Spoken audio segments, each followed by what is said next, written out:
तस्मात् केनाप्युपायेन मनः कृष्णे निवेशयेत्। श्रीमद्भागवत जी में सुखदेव जी महाराज का आदेश यह है कि साधक को किसी भी उपाय से मन को श्री कृष्ण परमात्मा में नियुक्त करना चाहिए। निवेशयेत् मनः कस्मिन् श्री कृष्णे मनः कृष्णे निवेशयेत्। उपाय क्या है? बोले केनापि उपायेन। अब केनापि उपायेन यहाँ निश्चित कर दिया गया। काय वांग मनः उत्तमम कार्यम। काया से पूजन करना, वाणी से जप करना, मन से चिंतन करना, ये 3 प्रकार की साधनाओं का तो भगवान रमण महर्षि ने निर्देश किया। जप के बारे में 3 प्रकार के जप बताए उन्होंने। तो उच्च मंदतः चित्तजम जपः। तो जप जो है वाणी की साधना है। वाणी में हमारे ऋषियों का, आचार्यों का निर्णय है, वाणी 4 प्रकार की होती है, 4 विभाग होते हैं वाणी में। परा, पश्यन्ति, मध्यमा और वैखरी। परा, पश्यन्ति, मध्यमा और वैखरी। तो वैखरी वाणी उसको बोलते हैं जो परकर्ण गोचर होती है, दूसरे के कानों से भी सुनाई पड़ती है। परकर्ण गोचरत्वम वैखरीत्वम। वैखरी वाणी वह है जो दूसरों के कानों तक पहुँचे। यह मध्यमा वाणी है स्वकर्ण गोचरत्वम। दूसरे की वाणी तक तो नहीं पहुँचती, दूसरे के कर्ण तक, लेकिन मेरे कान उसको सुनते हैं। जिसको लोग तो बुदबुदाना बोलते हैं, फुसफुसाना बोलते हैं। ये ओम नमः शिवाय, नमः शिवाय, नमः शिवाय, ऐसा जब करते हैं, ये मध्यमा वाणी का जप हो गया।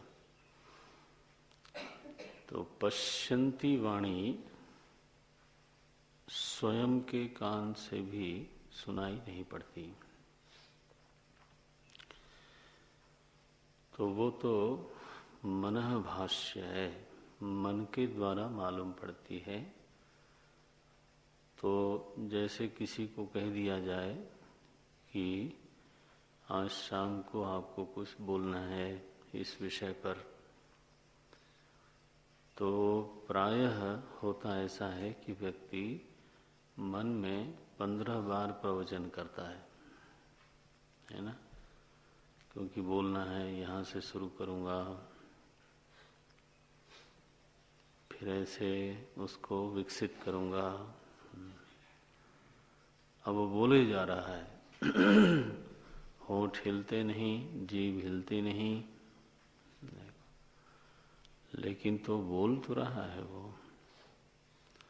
तो उसको मालूम है कि अभी मैं अपने आप से ही बातें करता जा रहा हूँ, मेरे ही भीतर पक्ष विपक्ष बना हुआ है,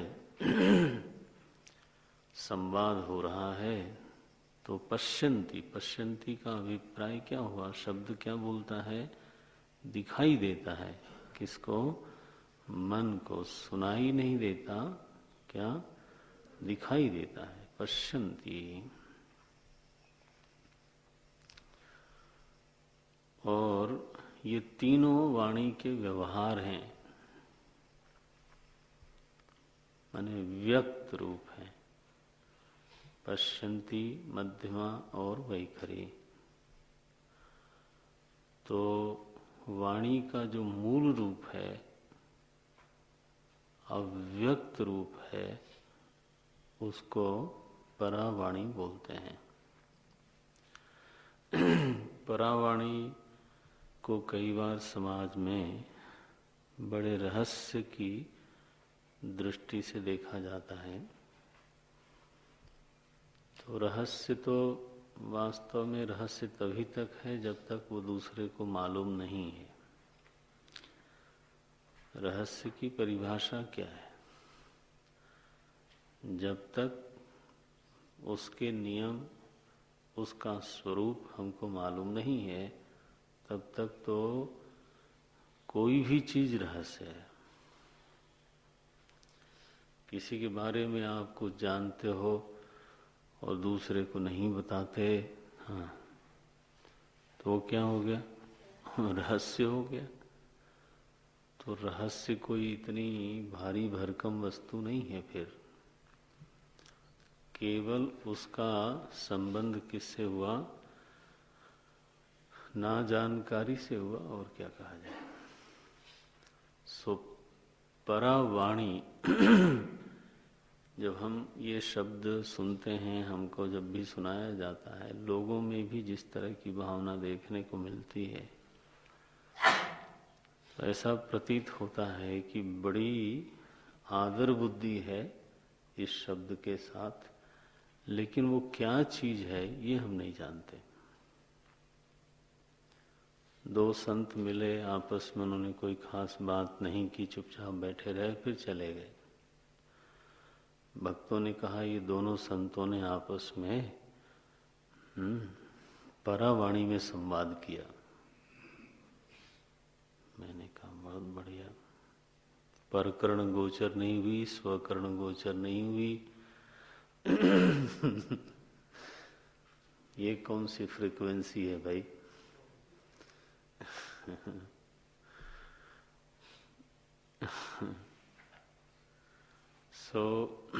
अच्छा,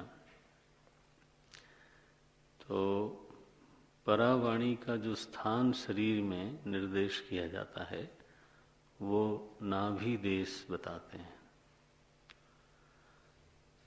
और पश्यन्ति को निश्चित रूप से मस्तिष्क बताएंगे, मध्यमा को मुख में, मुख के अंतर्गत,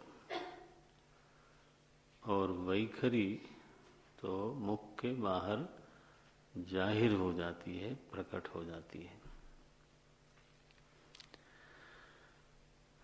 ओम नारायण।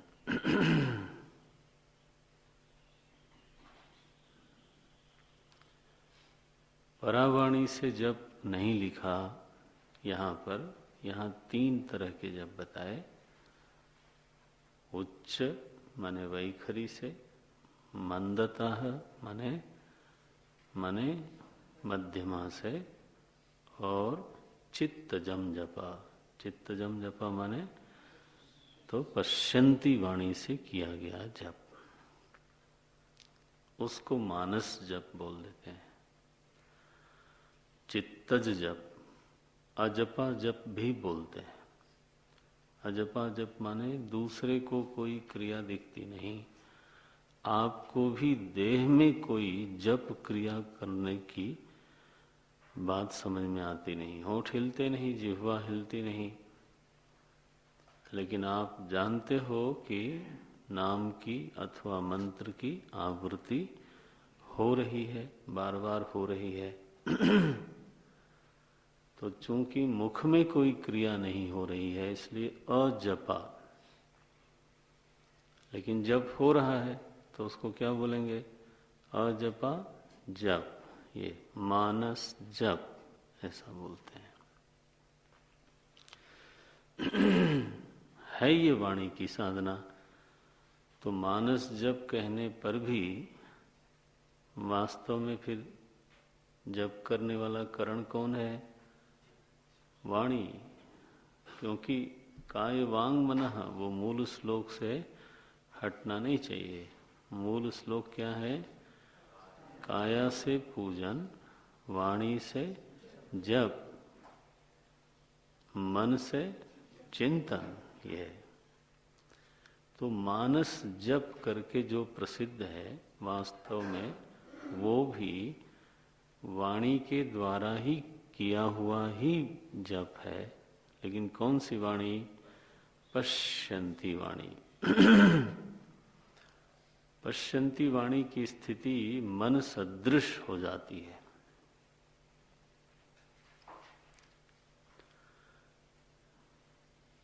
वो दिखती है। वाणी मने ये बड़ा मुश्किल है। वाणी एक ऐसी इंद्री है जिसको लोगों ने कर्म इंद्री गिना है। आपने पढ़ा ना, वाक् पाणि पाद पायु उपस्थ इति कर्मेंद्रियाणि। तो ये तो कर्मेंद्री गिनी जाती है। वाणी इंद्री का जो विषय है वो शब्द है, और शब्द के द्वारा विचार होता है। विचार बिना भाषा के नहीं हो सकता। पकड़ में आता है? एक दिन पहले भी मैंने बात कभी कही थी कि विचार हमेशा ही भाषा सापेक्ष है। बिना भाषा के कोई विचार नहीं कर सकता। देख लो, सोच के देखो, किस भाषा में सोचोगे? कोई भाषा चाहिए सोचने के लिए। अच्छा, तो जब आप सोचते हो तो वो वाणी का व्यवहार हो रहा है या मन का?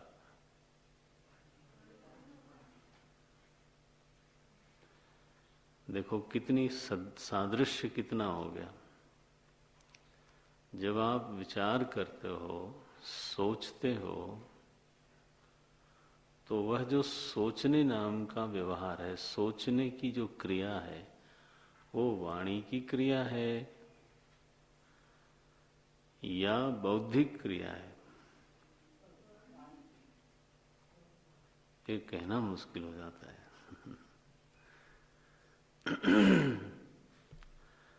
माता सरस्वती का एक नाम है वाणी। देखो, आप उनको कर्मेंद्री बनाते हो, लेकिन चूंकि, और वो बुद्धि की देवी हैं, विचार की देवी हैं। वंदे वाणी विनायकौ। तो वाणी तो माता सरस्वती, आज उनका दिन है। तो माता सरस्वती का नाम है वाणी, तो वो तो कर्मेंद्री है। कर्मेंद्री को आप क्या बोलते हो? वह इंद्री जिससे कर्म होता है, जिसमें ज्ञान नहीं है। लो, यही तो वाणी की एक दशा तो ऐसी है कि वो बिल्कुल विचार सदृश लगती है। मानस व्यापार और वाणी व्यापार में भेद करना कठिन हो जाता है।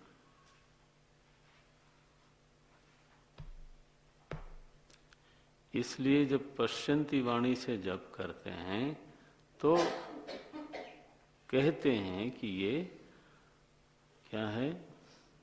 मानस जप हुआ, चित्तज जप हो गया।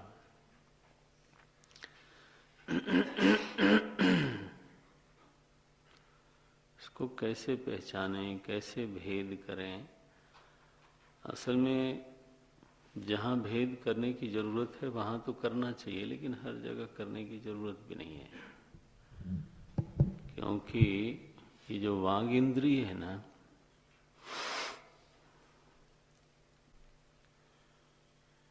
चिंतन का इसके साथ बहुत संबंध है। जब आप बोलते हो तो उस समय चिंतन इस वाक व्यवहार के साथ जुड़ जाता है। लोग कहते हैं आई एम थिंकिंग लाउडली। जब बात कर रहे होंगे ना, तो क्या अंग्रेजी में एक एक्सप्रेशन बनाया, थिंकिंग लाउडली। लाउडली थिंकिंग माने क्या? Thinking is a behaviour of a mind,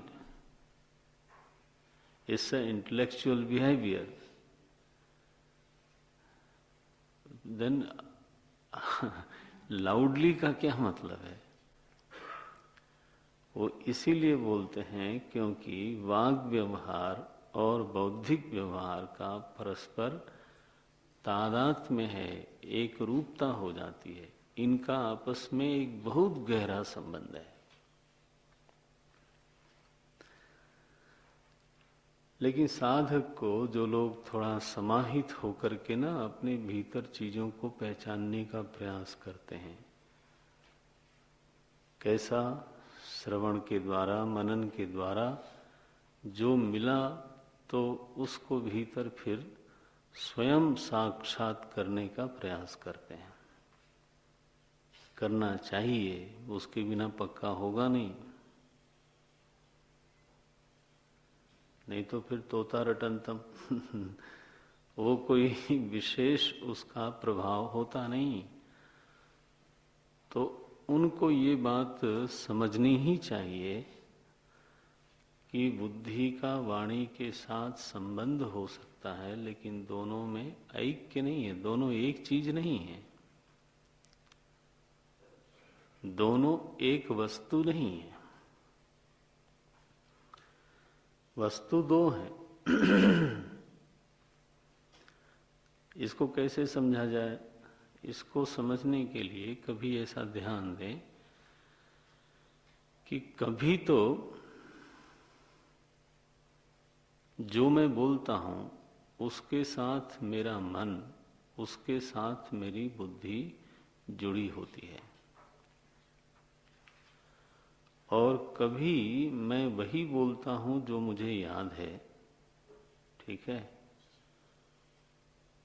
मैंने सुना है और मुझे याद है, और उस बोले हुए से मेरी बुद्धि का संबंध प्रायः नहीं होता। ये देखो, तब बोलते हैं, कई बार इस बात को पक्का करने के लिए लोग बोलते हैं कि जो मैं कह रहा हूं ना, आई मीन इट। जो मैं कह रहा हूं मैं ऐसा ही मानता हूं, आई मीन इट। ये तो वांग में मनसी प्रतिष्ठिता, मांग में मनसी प्रतिष्ठिता, मनो में वाचि प्रतिष्ठितम। वेद का ऋषि बोलता है, वाणी में मन की प्रतिष्ठा हो, मन में वाणी की प्रतिष्ठा हो। मैं जो बोलूं वही मेरी सोच हो, जो मैं सोचूं वही मैं बोलूं। ये ऐसा क्यों मांगता है वो ऋषि? क्योंकि दोनों का अलगाव भी होता है।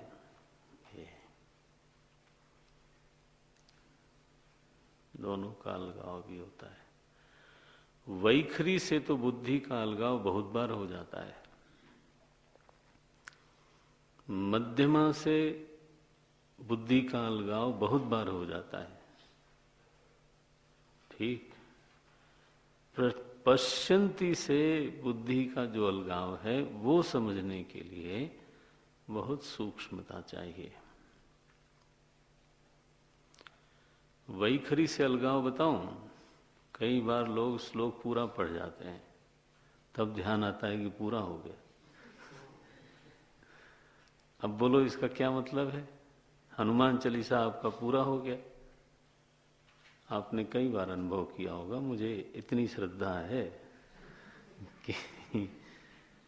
कि हनुमान चालीसा पूरा हो गया, तब याद आया, अरे हो गया, तो आप ही ने तो बोला, आपकी वाणी ने बोला। फिर आप कहाँ थे? लो मैंने मेरी वाणी ने बोला और मैं ही नहीं था। कैसी बात? ध्यान न दे तो रोज ही होता है और ध्यान दें तो पता लगता है ये तो बड़ी अद्भुत घटना है कि मेरे मुख से सब निकला, पर कर्ण गोचर हुआ और मैं वहां था ही नहीं। ऐसा शाबाश। इसको बोलते हैं वैखरी का मन के साथ अलगाव। मन कहीं और है। अब देखो ये भेद दिखाई दिया कि नहीं दिया? अब मध्यमा का देखो, कई बार जबकि माला पूरी हो जाती है, जबकि माला मध्यमा वाणी से कर रहे थे और माला हो गई पूरी, तब अचानक याद आया, अरे मेरू को छुआ जब उंगली ने, इसीलिए वो मेरू लगाते हैं कि कम से कम तब तो जग जाओ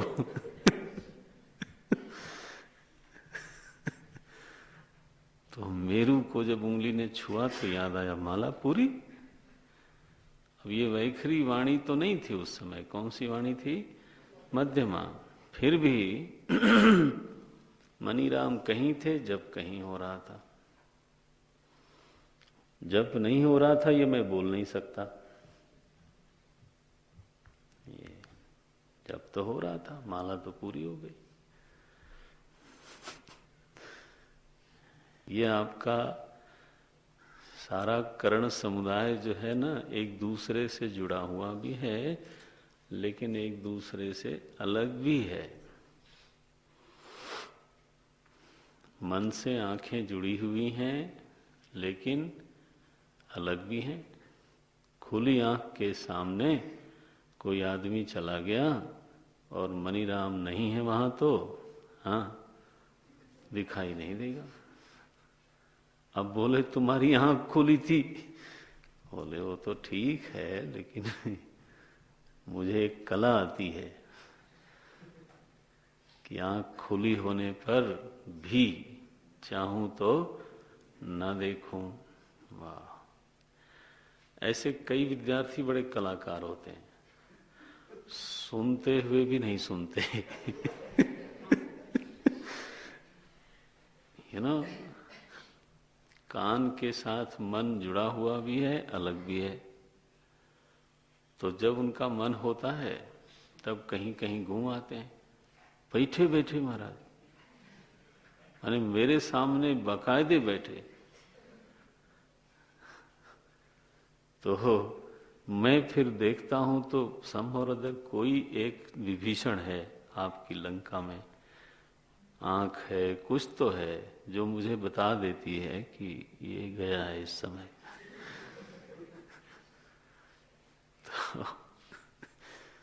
तो मैं पूछता हूं कहाँ है ना, पूछा है ना एक दो बार, वो बता देता है धीरे से कि हाँ गए थे कहीं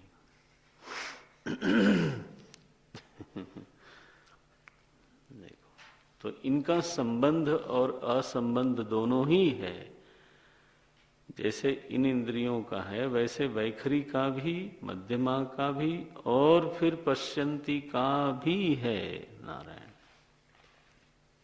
देखो, जब दोनों मिल जाते हैं, सोचना और पश्यंती वाणी, तब चिंतन में एक प्रबलता आती है, एक सुसंगति होती है, संबद्धता होती है, कंसिस्टेंसी होती है।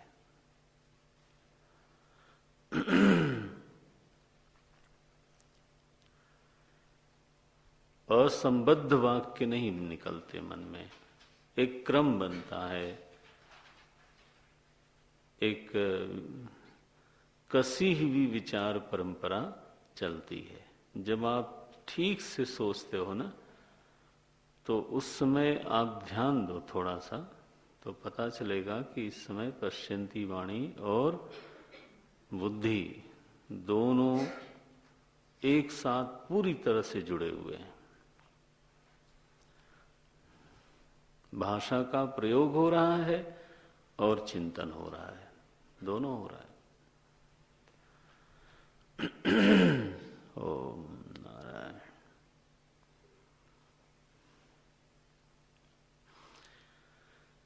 उस समय मन को कहीं जाने का अवकाश नहीं होता। उस समय आप जहां सोच रहे हो वहीं मन होता है। सोचना छोड़ करके मन कहीं जा नहीं सकता। ये देखो, मन का भटकाव नहीं है। तो इस तरह का जप अगर होने लगे, ध्यान देना, जहां पर वाणी और मन का तादात्म्य हो, वाणी पश्यंती स्थिति में हो और मन से उसका अच्छा खासा तादात्म्य हो, तो ऐसी स्थिति में मन का भटकाव असंभव होगा। नहीं होगा तो मैं क्या बोलूं, असंभव हो जाएगा।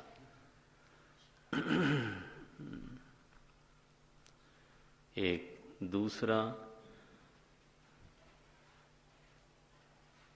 शब्दोच्चारण और अर्थबोध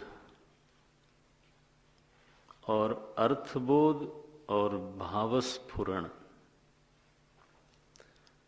ये तीनों समकाल में होंगे। माने जिस काल में आपने मंत्र का उच्चारण किया भीतर, उसी काल में अर्थबोध भी है उस मंत्र का अर्थबोध भी है।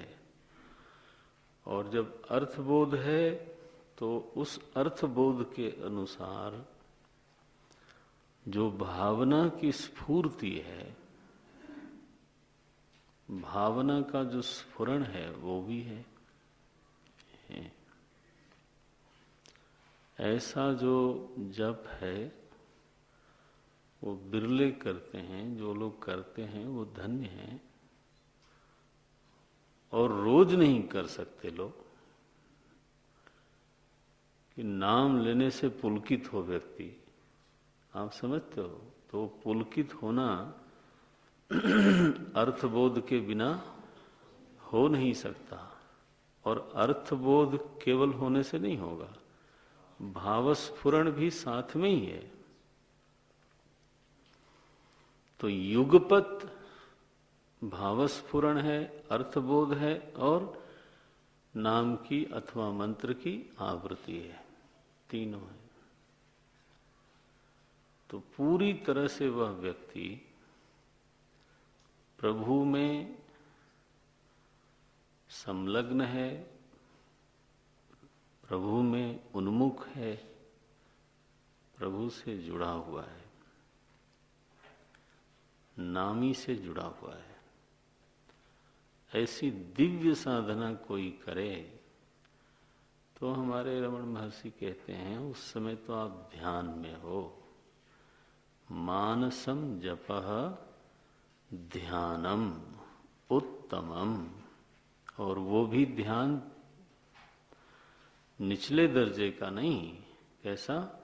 उत्तमम। स्वाभाविक दिखता है भाई। अगर ओम नमः शिवाय ये मंत्र कोई उच्चारण करता हो और शिव तत्व का जो अर्थ है वो उसको उसी समय मालूम पड़ता हो, अर्थ का बोध होता हो, उस अर्थ बोध में भाव की स्फुरना बनती हो, गदगद हो जाए मन, मने अर्थबोध का अपने ऊपर प्रभाव पड़ता है। इससे बढ़िया ध्यान क्या होगा? मम गुण गावत पुलक शरीरा। ये देखो, यह बात वैखरी में भी हो सकती है, लेकिन पश्यंती में होवे तो फिर क्या। श्री भरत जी महाराज जब चित्रकूट की यात्रा में हैं, तो जब वो नाम लेते हैं ना, बीच बीच में गहरी सांस लेकर के राम बोलते हैं, तो गोस्वामी जी ने क्या लिखा कि वो नाम बोलने से ऐसा लगता है कि उनके घट के भीतर जो प्रेम भरा हुआ था वो छलक गया। उमगत प्रेम मनहु चहु पासा। उमगत प्रेम, जैसे भीतर से है ना प्रेम छलक गया, चारों ओर बिखर गया, लोग तृप्त हो गए। जो आसपास लोग थे वो उनके एक उच्चारण से क्या तृप्त हो जाते थे। क्यों भाई? क्योंकि वो ये नहीं है कि हनुमान चालीसा पूरा हो गया और हमको पता ही नहीं, वो नहीं है।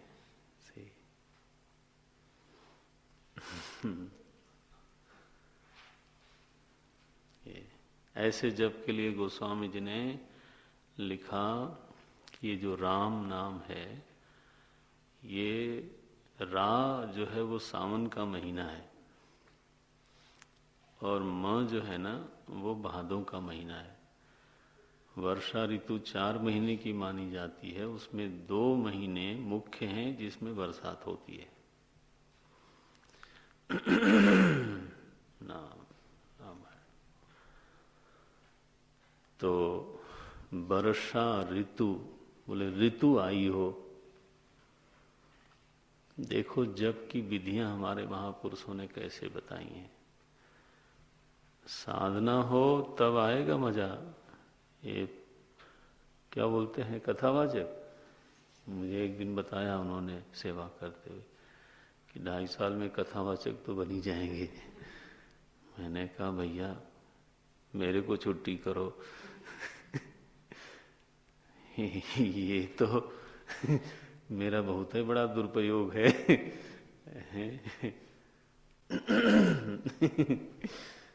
नहीं नहीं, संत बन जाओ, कुछ ऐसा हो जाए तो बढ़िया है। क्या बोलते हैं गोस्वामी जी, जब की विधि देखो, बोलते हैं मन में ऋतु आई हो। ये ऋतु के बिना तो बरसात नहीं होती, मजा नहीं आता फिर। तो वर्षा ऋतु, रघुपति भगति, भक्ति का हमारे हृदय में एक भाव छाया हुआ हो। भक्ति भाव के जो बादल हैं वो उमड़ घुमड़ करते हों। वाह! वर्षा ऋतु रघुपति भगति, तुलसी साली सुदास। और जो दास है ना, मैं भक्त, वो क्या है बोले, उसका मन जो है वो धान का पौधा है।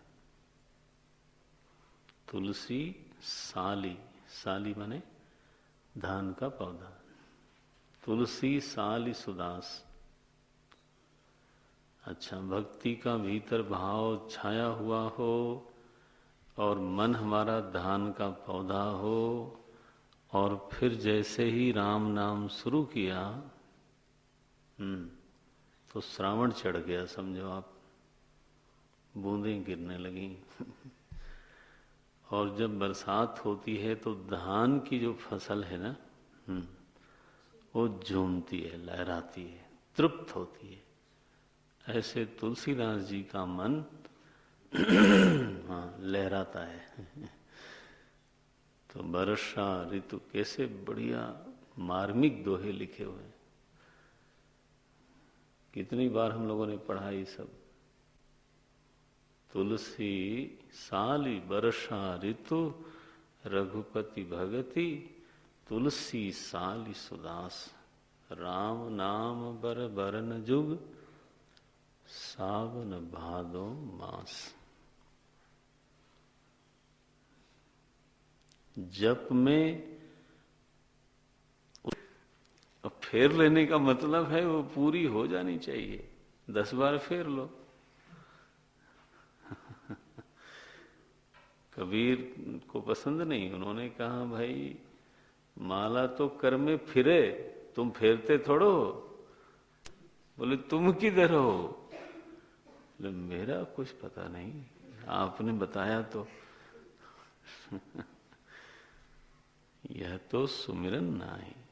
कबीर बोलते हैं इसको सुमिरन थोड़ो बोलते हैं। माला फेरत जुग भया, एक दो दिन नहीं वर्षों से फेर रहे हैं। जैसे कबीर ने कहा माला फेरत जुग भया, मिटा न मन का फेर।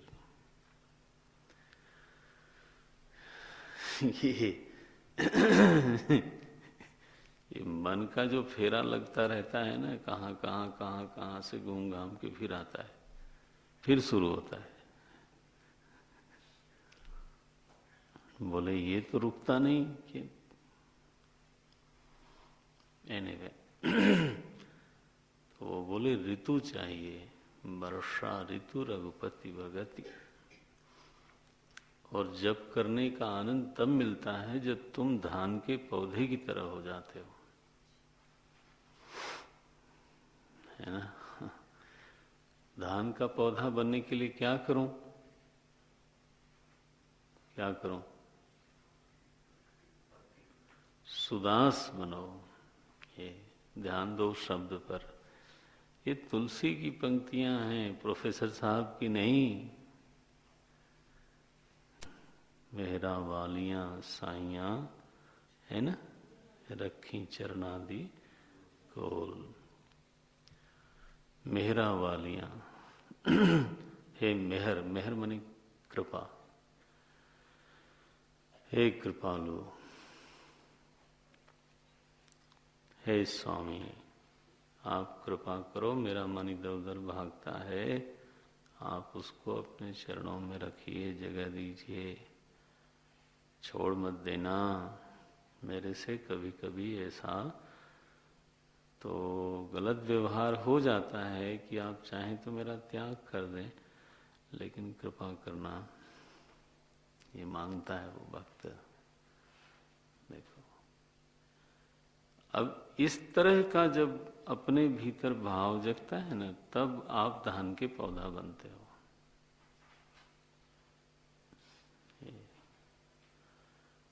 फिर जब एक बार जप किया जाए तो बरसात हो जाती है। जितना जप उतनी बरसात। बोले 1 घंटा कहाँ थे? बोले बरसात में भीग रहा था। जप करे कोई तो 1 घंटा बैठ के जप किया, क्या किया मैंने? बरसात में भीगता रहा। वाह। बोले यार मैं भी तो करता हूँ, बरसात अरसात कहीं कुछ होती नहीं, थक जाता हूँ ऊपर से। वो और कारण जो जुटाने चाहिए वो नहीं जुटाया, इसलिए। देखो, तो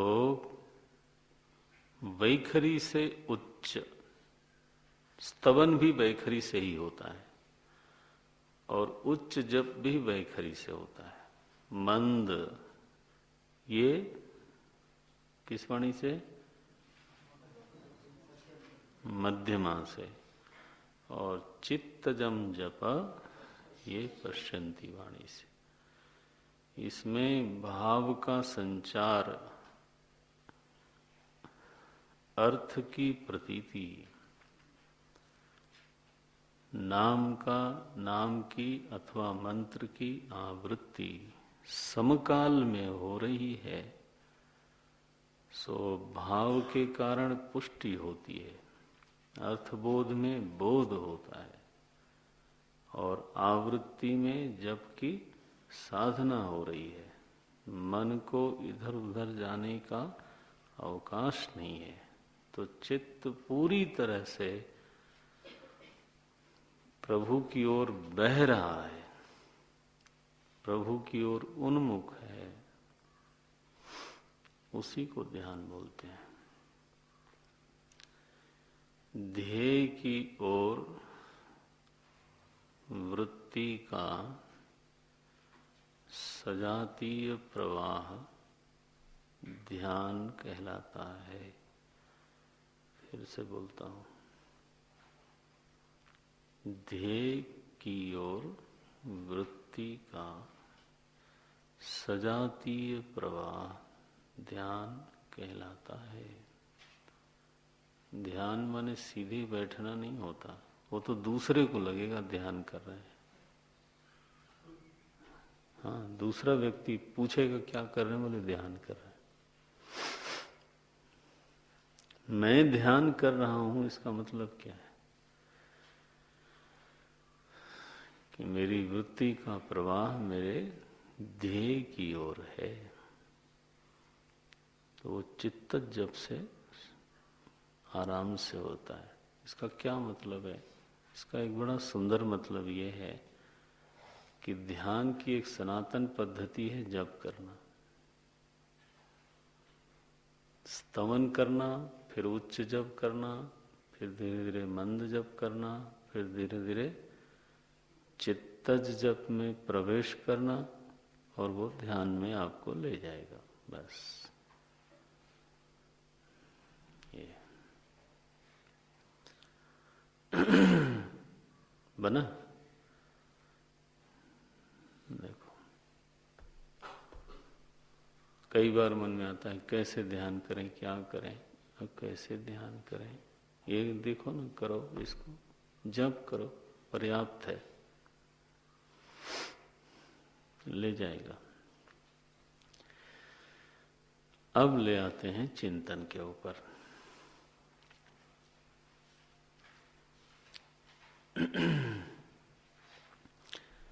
चिंतन के दो रूप हैं, सरल चिंतन और विरल चिंतन। चिंतन में एक तो चिंतनीय पदार्थ,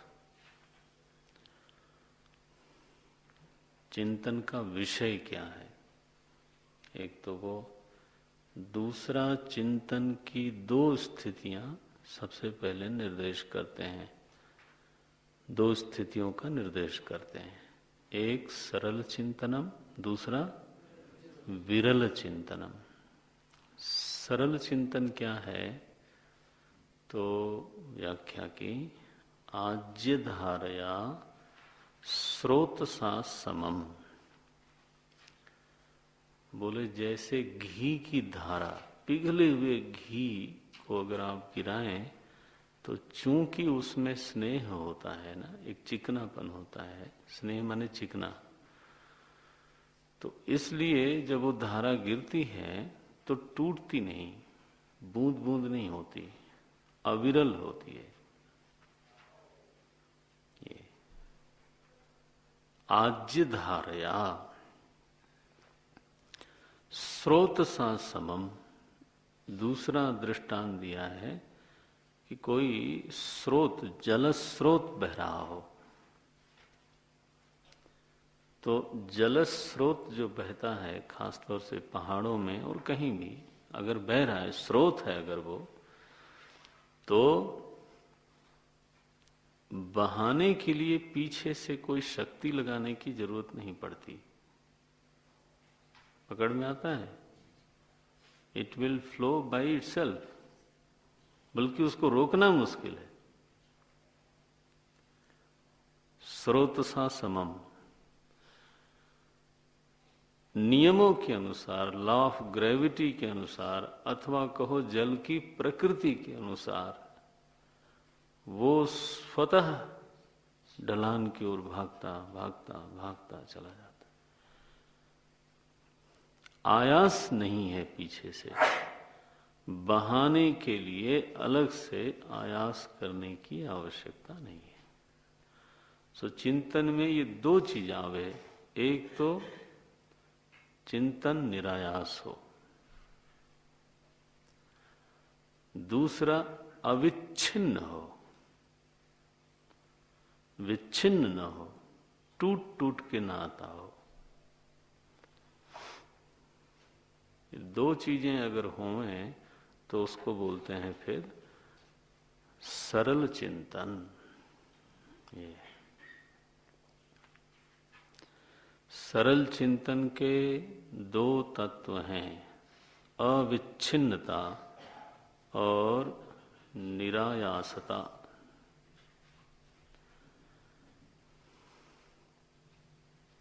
उसके लिए दो दृष्टांत दिए अलग से। क्या क्या दिए? देखो,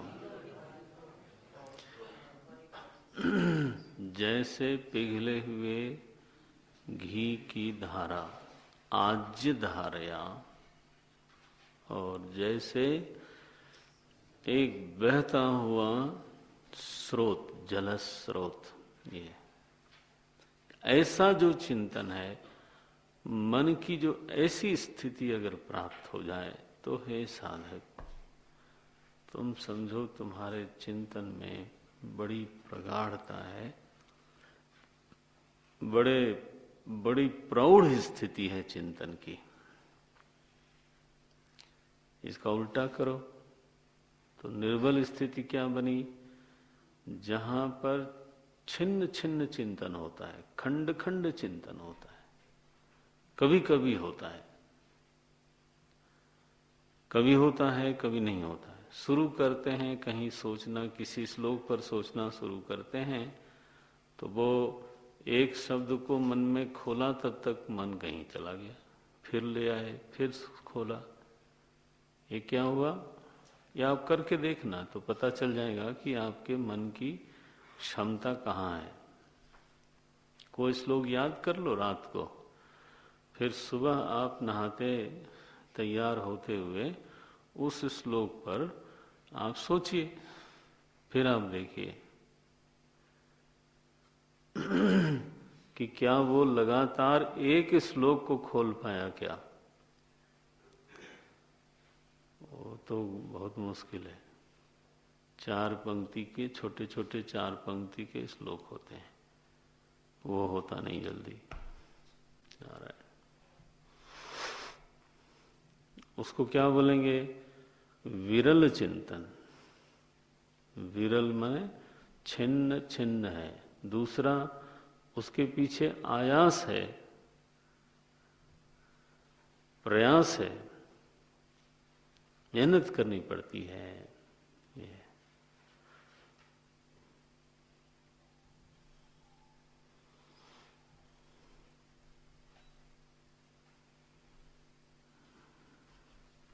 बढ़िया काम हो गया। इस श्लोक का दूसरे तरह से भी अर्थ किया जाता है, हालांकि मैं उससे बहुत सहमत नहीं हूं।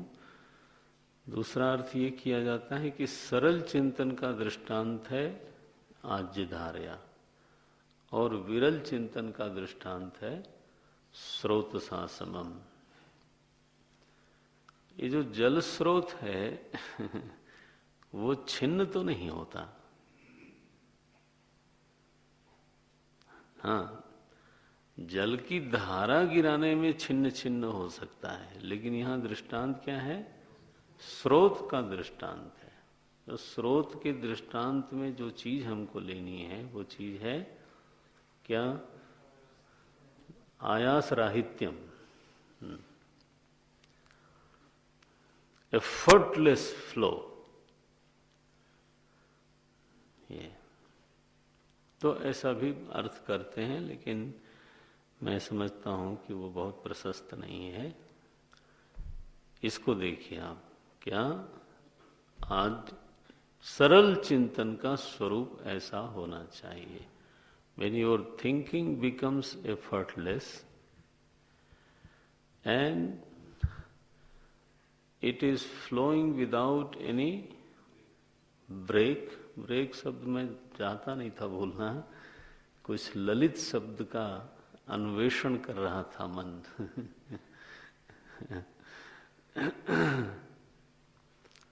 देखो ना, हिंदी में जिस तरह से अविच्छिन्न धारा,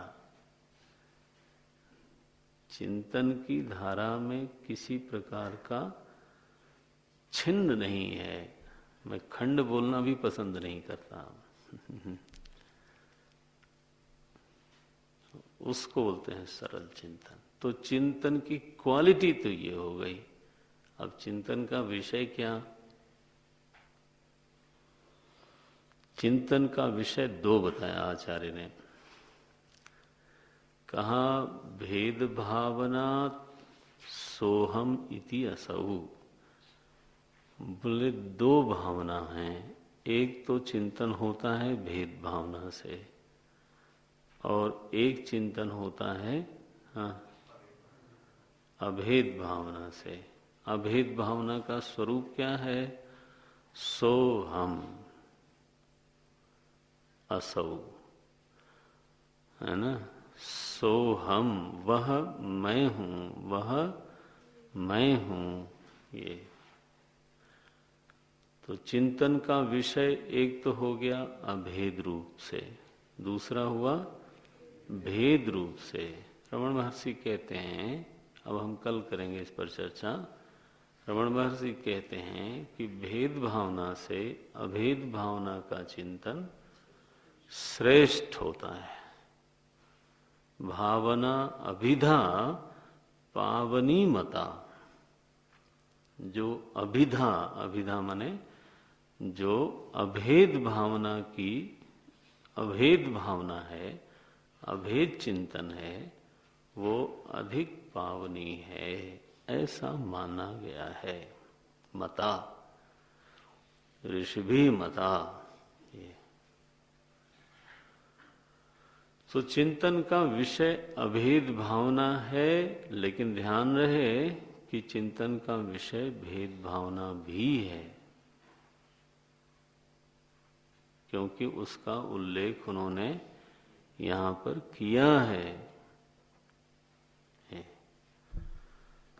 भेद भावनात् सोहम इति असौ भावनाभिदा पावनी मता। अब भेद भावना क्या होती है, कल करेंगे चर्चा इस पर। ओम। यहाँ तैयार है, अभी शुरू कर सकते हैं। आप लोगों को जाना है? श्योर? कुछ लोग बिल्कुल भाई भागना चाहते हैं, तो वो लोग जाके आए, कोई हर्ज नहीं है। Sometime bladder is full, तो गो। मैं तो बैठा हूँ। ओम पूर्णमदः पूर्णमिदं पूर्णात् पूर्णमुदच्यते पूर्णस्य पूर्णमादाय पूर्णमेवावशिष्यते। ओम शांति शांति शांति। हरि ओम श्री गुरुभ्यो नमः। हरि